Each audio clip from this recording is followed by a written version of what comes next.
Hi friends, ఈరోజు రసం టేస్టీగా ఎలా చేసుకోవాలో చూద్దాం. ఓకేనా.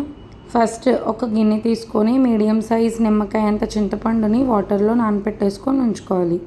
తర్వాత చక్కగా చింతపండుని స్క్వీజ్ చేసేసి పల్ప్ అంతా తీసేసుకోవాలండి. చూడండి ఎలా తీసేస్తున్నామో అలా పల్ప్ అంతా చక్కగా తీసేసుకోవాలి. ఇలా తీసేసుకున్న తర్వాత చింతపండు రసం తయారైపోతుంది.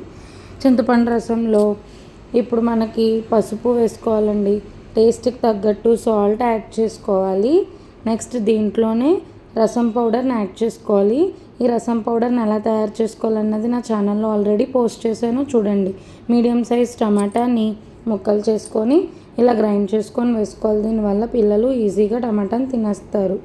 ఓకేనా, అందువల్ల నేను ఇలా చేస్తాను. 1 టేబుల్ స్పూన్ బెల్లం యాడ్ చేశానండి. దీనివల్ల టేస్ట్ మరింత బాగుంటుంది. నెక్స్ట్ మంచిగా కలిపేసుకొని స్టవ్ మీద పెట్టుకొని మీడియం ఫ్లేమ్లో చారుని చక్కగా మరగపెట్టుకోవాలండి. ఈలోగు కొంచెం కొత్తిమీరని చిన్న చిన్న ముక్కల కింద కట్ చేసుకొని యాడ్ చేసుకోవాలండి రసంలో. దీనివల్ల మంచి టేస్ట్, స్మెల్ ఉంటాయి అన్నమాట. చక్కగా మరిగిపోతుందండి రసం. చూసారా అంతా చక్కగా మరిగిపోతుందో.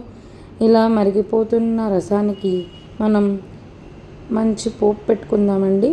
పోపు కోసం మూకిడి తీసుకొని ఆయిల్ యాడ్ చేసుకొని పోపు గింజలు, కరివేపాకు, కొంచెం అంత ఇంగువ వేసుకొని చక్కగా పోపు వేగిపోయిన తర్వాత ఈ మరిగే రసంలో వేసేసుకొని ఒకసారి కలిపేసుకొని స్టవ్ ఆఫ్ చేసేసుకోవడమే. అంతేనండి. ఈ వీడియో కనుక మీకు నచ్చినట్లయితే please like, share and subscribe to my channel.